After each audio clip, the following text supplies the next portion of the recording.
Hey, welcome back to Chase Your Dream Dog. We're working here with Chase, the Dutchy question mark puppy. Um, he is, we've been working, prior to this training video, we were working a little bit on the Unforced force hold with that wooden dowel you'll see in my hand, and he's just kind of like a little disengaged that day, and just kind of like he likes to just like get lazy and plop down like you see him doing right there.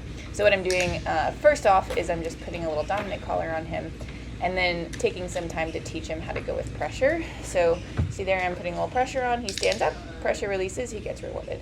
I'm just trying to show him what that pressure means and how to turn it off. That's only fair to him before I really start using it as any kind of correction or anything like that.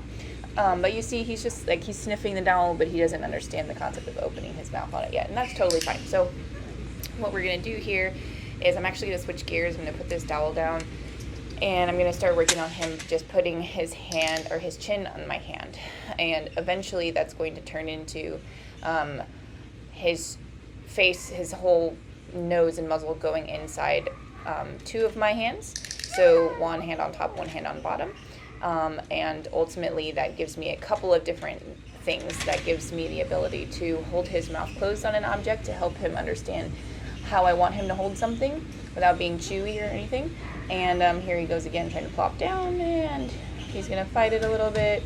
He comes up, and there we go. Now we're going to reward him. Even though he's not standing, he did come with the leash pressure. I'm not asking him to understand everything. There we go. Back up and into a standing position. He gets rewarded, and we go back to work. Anyhow,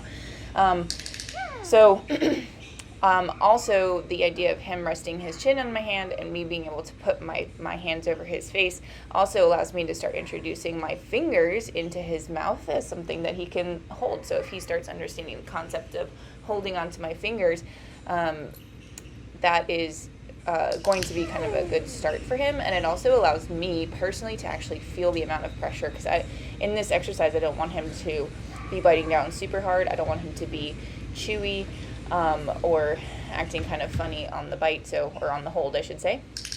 And so with my own fingers, I can feel the kind of pressure that he's giving me. So anyway, this is literally just the start of it. And you can also see me giving him some pressure with the collar here when he's using his feet, because he likes to use his feet a lot. You know, he's a typical puppy.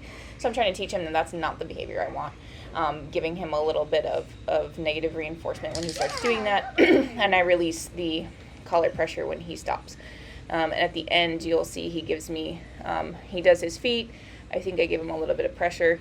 And then he offers the chin on hand behavior and holds it for a few seconds. So I reward him and give him a jackpot for that.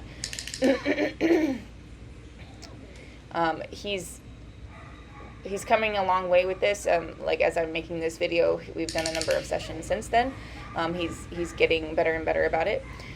So once he's holding his chin in my hand for a few seconds, like voluntarily, like right there, that's his jackpot moment.